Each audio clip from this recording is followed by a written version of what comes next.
Buenos días, bienvenidos a la comunicación Adicciones conductuales en adolescentes y jóvenes, apostando por el futuro. En este escenario vamos a hablar de las denominadas adicciones conductuales, que son aquellas en las que no hay una sustancia consumida, sino que estamos analizando comportamientos que se repiten de manera compulsiva. Nos centraremos sobre todo en adolescentes y jóvenes, quizás una de las poblaciones más afectadas por esta problemática.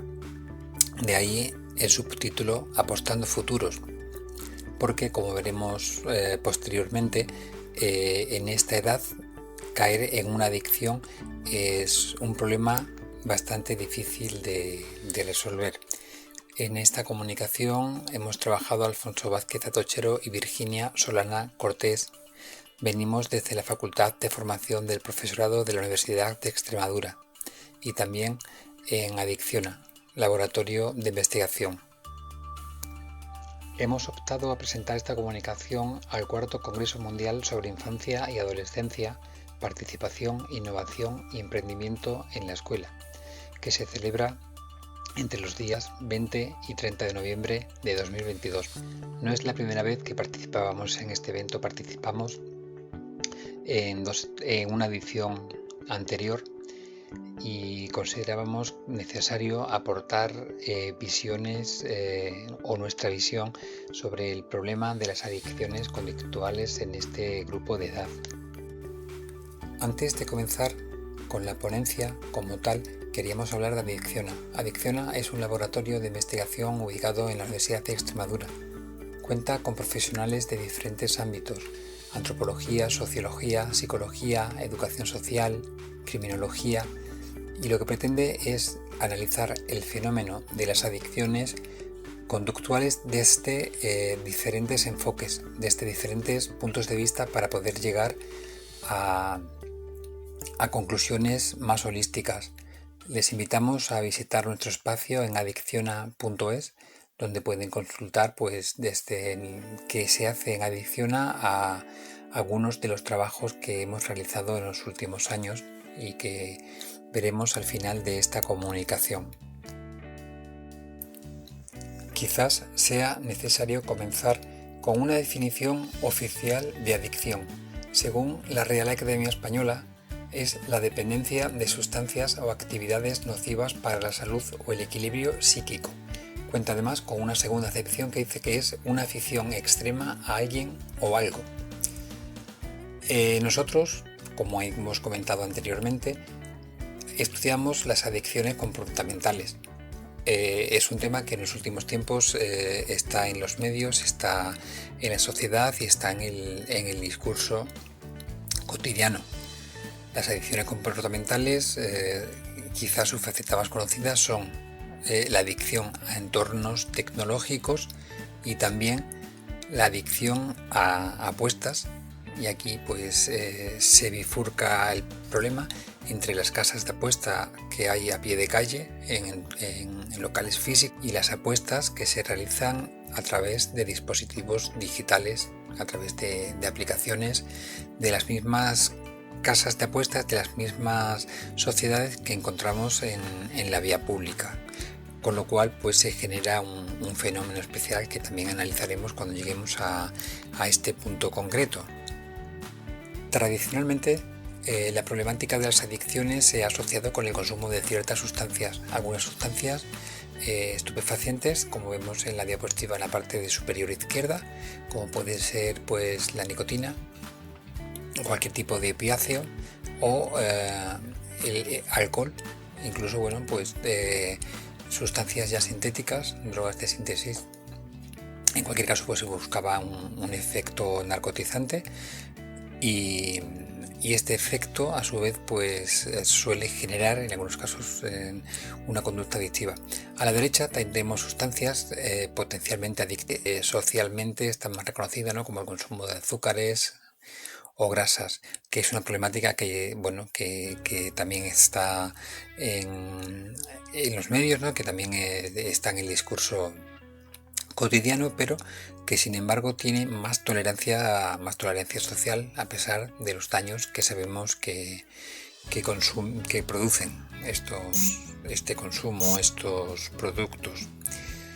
Por otra parte, tenemos las adicciones, como decíamos, hacia hábitos y no hacia sustancias. Y en este caso, pues bueno, la problemática se centra en torno al mundo del juego, y también se están describiendo otras adicciones conductuales a entornos digitales, ya sea a través por el consumo de contenidos audiovisuales, de redes sociales, pero también, como describen autores como Jean Adé y Michel Lejoux, entre otros, pues las nuevas adicciones, las adicciones emergentes, como también se le llaman, pues son eso: internet, sexo, juego, deportes, compra, trabajo, dinero, incluso el aspecto físico o la limpieza.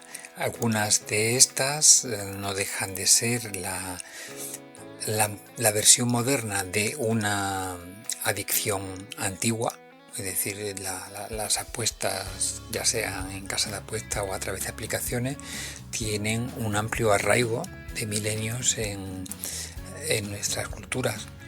Hay otras, pues evidentemente, que han surgido en una sociedad más ociosa, como es la sociedad contemporánea, y una sociedad más tecnificada. Pero ¿qué es lo que hace que la ingestión de una sustancia o la práctica de una conducta estimule los mecanismos de recompensa del cerebro y abra pues ese circuito cerebral de la felicidad? En la década de los años 50, concretamente en 1950, James Hall y Peter Milner descubrieron accidentalmente que los centros del placer están en el cerebro. Ellos son regiones que ahora se asignan al sistema mesolímbico de recompensa. Su hallazgo fue importante porque con él se demostraba que no solo reaccionamos a estímulos ambientales, sino que también lo hacemos a estados emocionales como la alegría, la euforia o también la tristeza y la depresión, que también son puertas de entrada a otro tipo de acciones potencialmente adictivas. Este momento, ¿no?, en el que Ols y Milner descubren este circuito cerebral de la felicidad, pues supone el inicio de una nueva era en la investigación sobre las emociones y las motivaciones, y en nuestro caso los trastornos de adicción y dependencia, ya no solo de sustancias, sino también a comportamiento, como decíamos, y lo descubrieron pues a través de una serie de electrodos puestos en el cráneo de ratas, y observaron cómo estos animales, de manera accidental, descubrieron que eran capaces de estimular su cerebro a través de descargas eléctricas al acercarse a ciertos puntos que emitían una serie de descargas eléctricas. En este momento, pues si la rata descubre que puede con una sola descarga conseguir el mismo placer que le da la comida, no come, porque obtiene la misma recompensa con menos esfuerzo. Y esta es a grandes rasgos la base de las conductas adictivas. La conducta adictiva nos llega a superar, es decir, es capaz de superar la razón en las personas que padecen este problema, y pueden consumir, como ya conocemos, ¿no?, pueden consumir ciertas sustancias a pesar de saber que es perjudicial. Pueden seguir apostando a costa de saber que se están arruinando, o pueden pasar horas delante de una pantalla a sabiendas de que están dejando de lado otras experiencias vitales, su trabajo o su familia. Y a fin de cuentas, este es pues uno de los principios de la adicción, ¿no? Es la pérdida de la capacidad volitiva, no es lo que queremos, ya no somos capaces de hacer lo que queremos, sino que el consumo, la necesidad de consumir esa sustancia o la necesidad de repetir esa conducta está por encima de nuestra voluntad y nos domina. Pero las adicciones no son novedad. Las conductas adictivas nos han acompañado a lo largo de la historia de la humanidad. Han estado generalizadas en el espacio y en el tiempo. Ilustramos con esta imagen de un juego de dados, o a la derecha una vasija encontrada en un yacimiento en Cataluña, donde hace 7.000 años ya se fabricaba cerveza y vino. Tanto la adicción conductual como la adicción a sustancia tiene ese recorrido histórico que ha hecho que se vaya integrando en diferentes culturas. Está generalizada, como decíamos, por lo tanto, en el tiempo y también en el espacio, porque este tipo de conductas se encuentran en cualquier cultura y, como decíamos anteriormente, ¿no?, en registros arqueológicos en diferentes partes del mundo se encuentran. Y parece ser que la adicción no es exclusivamente humana. Hemos hablado de esta dimensión de normalidad, ¿no?, de las adicciones generalizadas en el tiempo y en el espacio, pero también hay que tener en cuenta la dimensión de naturalidad. Hay adicciones en la naturaleza y hay otras especies animales que son capaces de repetir conductas, de repetir hábitos o de consumir ciertas sustancias que produzcan un cierto efecto embriagador, y estas especies no tienen adquiridos esos patrones culturales o sociales, si queremos evitar ese conflicto filosófico, pero en cualquier caso hay registros. Todavía es un tema poco analizado, pero hay registros de animales buscando este tipo de actividades que provocan estimulación cerebral, que provocan placer y que hace que repitan de manera compulsiva o bien el comportamiento o bien el consumo. Pero como digo, este es un tema de momento no ampliamente estudiado, por lo que solamente lo citamos y bueno, pues le invitamos a que sigan leyendo sobre esta vía que se abre. Vamos a ver ahora algunos casos en los que conseguimos esa estimulación cerebral, esa recompensa, y como nuestro cerebro en algunos casos y en algunas personas genera esa sensación de dependencia, porque el placer o la sensación que produce el mecanismo de recompensa del cerebro es tan grande que nos obliga, ¿no?, a mantener esa práctica o ese consumo de manera, si no adictiva, sí problemática. Vamos a ver, por una parte, y ya vamos entrando en el mundo de la tecnología, adicciones por software, comportamentales, o por hardware, y aquí ya sí que podemos interpretar una cierta adicción mixta, tanto a la sustancia o al objeto en este caso, como a la propia conducta. Por un lado, software,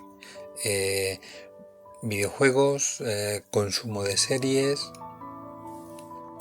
entornos digitales que nos producen una euforia, estimulan nuestro cerebro y nos hace sentirnos bien. Puede llegar a producir adicciones o, como poco, consumo problemático.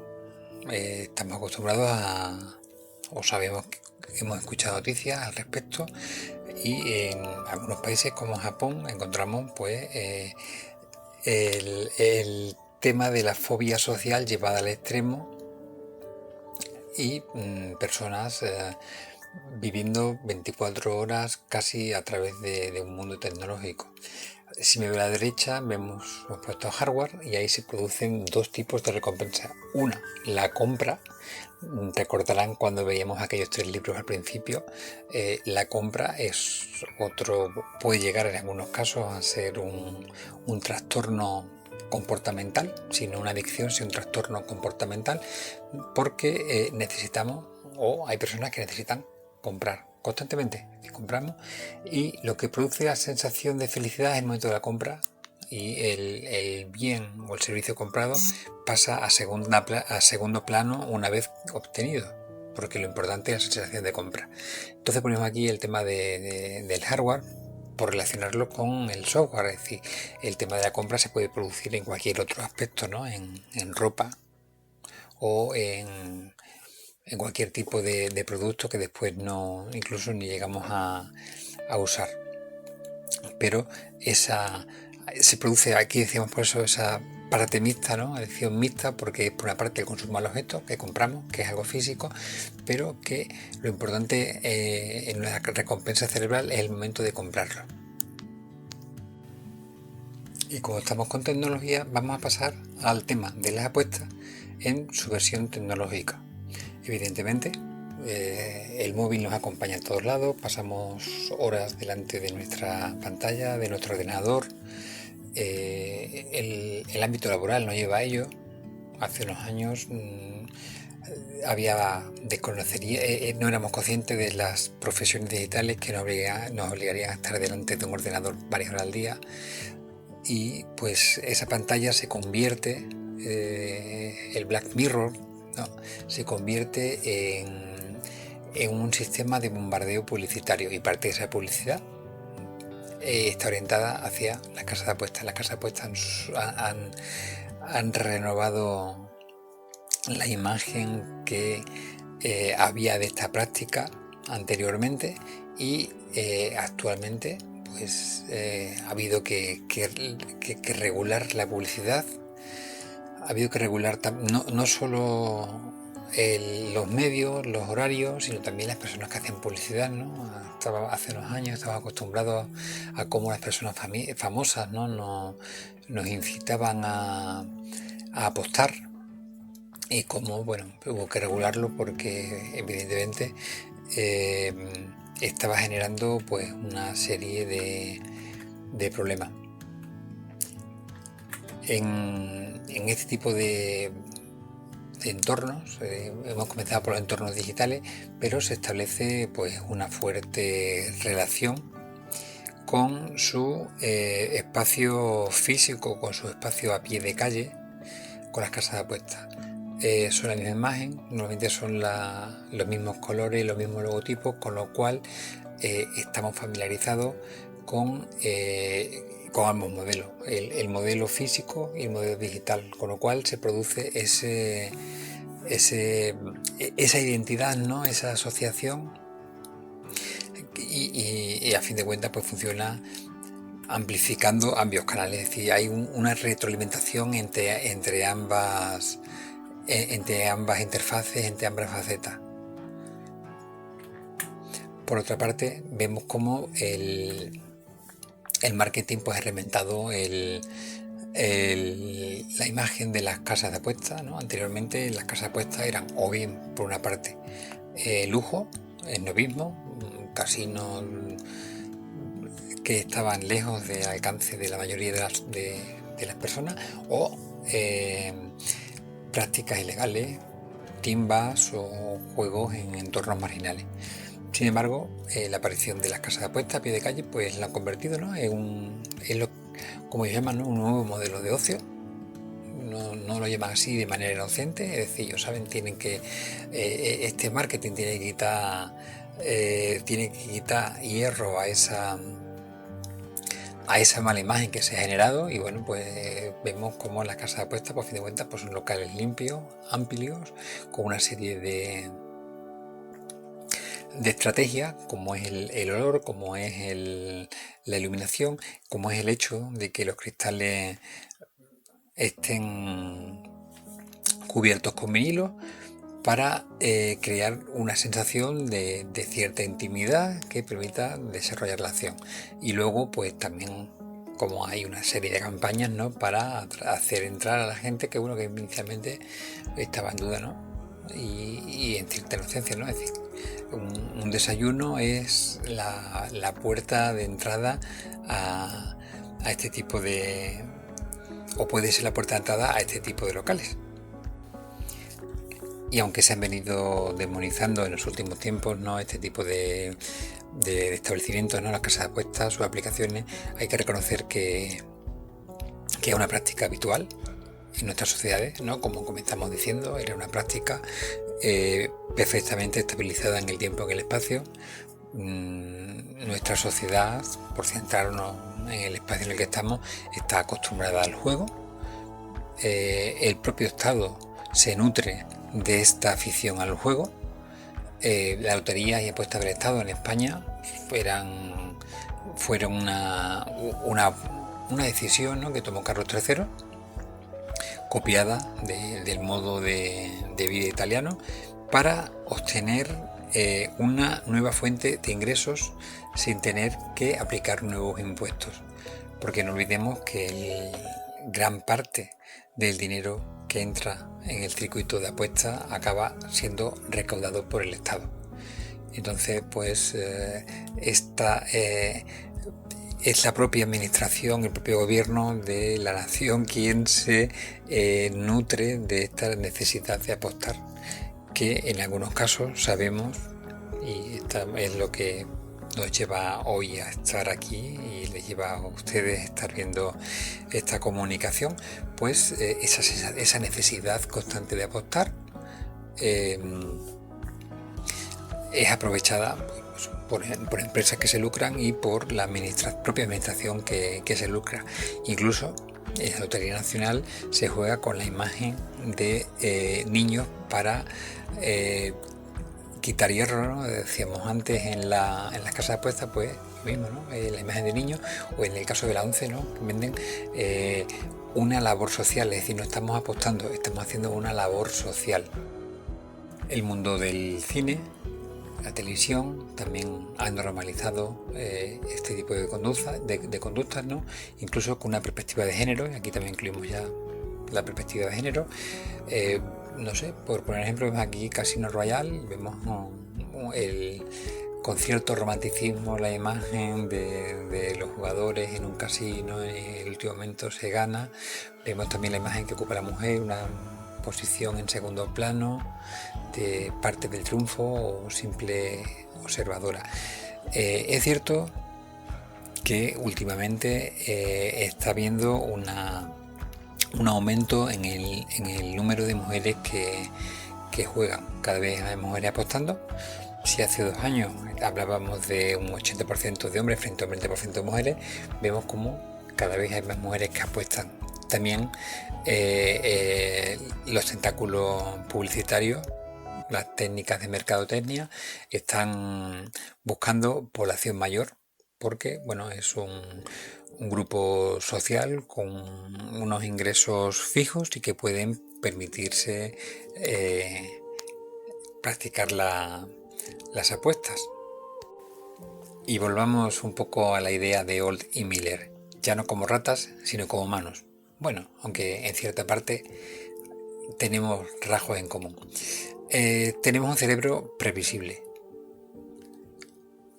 Psicólogos, agentes de marketing lo saben. ¿Cuál es el triunfo de las redes sociales? Pues como bien expresa esta frase, Facebook sabe más de ti con 250 likes que tú mismo.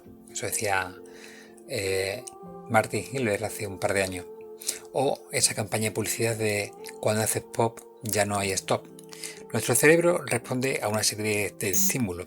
Algunos de estos estímulos son primitivos, es decir, respondemos a la necesidad de satisfacer el hambre, la sed, refugiarnos de las inclemencias o incluso prácticas sexuales. Genera o activa los mecanismos de recompensa y por lo tanto provoca placer. Nuestro cerebro pues ha ido evolucionando a lo largo del tiempo, pero partimos de un cerebro reptiliano básico e instintivo de hace 500 millones de años que compartimos gran parte de los seres vivos de este planeta. Evidentemente, pues el cerebro humano ha ido creciendo, un cerebro límbico de emociones y un neocórtex donde está la razón. Un cerebro, pues el más moderno con 100.000 años, pero conviven los tres. Y esta serie de estímulos pueden afectar, como decíamos, a lo más instintivo, que llega a imponerse al cerebro de la razón. Hablemos también ahora de jóvenes y adolescentes, que era el subtítulo de esta comunicación. En el caso de jóvenes y adolescentes, el cerebro tarda en madurar aproximadamente hasta los 21, 22 años, depende de la persona, normalmente antes en chicas que en chicos. Entonces, cuando exponemos a población adolescente, a niños, niñas, a ciertos estímulos, pues es más probable que se desarrollen instintos o comportamientos primero conflictivos y después adictivos. En los últimos meses ya hemos visto noticias de tratamientos médicos, ¿no? Es decir, ya reconociendo el problema adictivo en, sobre todo, como decíamos, personas jóvenes, porque precisamente esa maduración cerebral hasta aún no ha llegado. El problema es doble. Por un lado, es más fácil generar una conducta adictiva en un adolescente, en una niña o en un niño que en una persona adulta, y además tenemos que partir de la premisa de que una persona adicta no se cura. Siempre es una persona adicta que tendrá que luchar contra su adicción. Mientras más temprana se genere esta problemática, más difícil será poder dominarla. Evidentemente es un problema, por lo tanto, cierto tipo de conductas en población juvenil o infantil. Normalmente hemos visto en los estudios que hemos ido realizando y en estudios que hemos comparado, ¿no?, de otras regiones de España, cómo a partir de los 10, 11, 12 años se normaliza el uso del videojuego. Una vez que se normaliza, volvemos, ¿no?, hay un porcentaje de personas no tan amplio si lo contemplamos por puro procedimiento estadístico, pero si lo contemplamos desde el ámbito médico o desde las ciencias sociales o la educación social o la psicología, es un problema porque son muchas personas que están comenzando a desarrollar un problema con el que convivirán el resto de su vida. Entonces, pues, que un 10% genere un trastorno conductual o juego problemático, pues decir, bueno, no es un porcentaje grande, pero realmente es un problema porque son muchas personas, y de ahí en torno a un 2 o un 3% pueden generar un problema adictivo, una adicción. ¿Qué podemos hacer ante esto? Evidentemente, lo más importante es la formación. No hay ningún área curricular que trate este tipo de problemas. Hay sí diferentes instituciones, ¿no?, diferentes organismos, asociaciones que están trabajando porque son conocedores y conocedoras del problema que tenemos entre manos. Un problema porque que además tardaremos o no seremos capaces de subsanar completamente, porque como decíamos, un adicto, una adicta no se cura, sino que convive y tiene que luchar constantemente contra su adicción. Y pues es preferible hacer estas adicciones preventivas, tratar de evitar que las personas jóvenes caigan en una conducta adictiva. Tampoco con la prohibición. Sabemos que la prohibición pues no es la solución, sino intentar hacer un uso lo más razonable posible, alertando de los peligros que conlleva. Para irnos despidiendo ya, pues les aconsejo 2 libros de 2 investigaciones hechas en Extremadura. Por un lado tienen Adicciones clásicas emergentes, apuestas, drogas y tecnofilia, editado en 2019 por Asociación Atabal y Diputación de Badajoz, y más recientemente el texto Juegos de azar, apuestas y videojuegos en la juventud extremeña, que ha salido a raíz de una convocatoria del Consejo de la Juventud,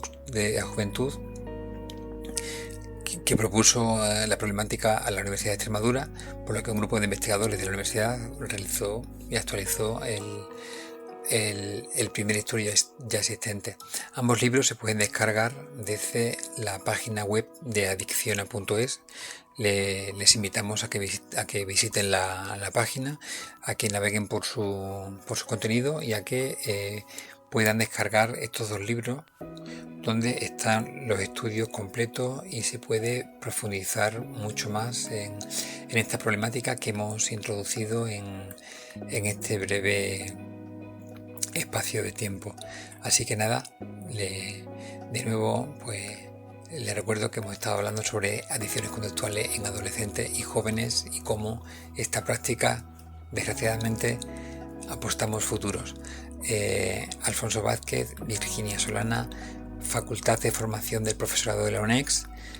Muchas gracias por su atención y esperamos que haya resultado fructífera esta charla.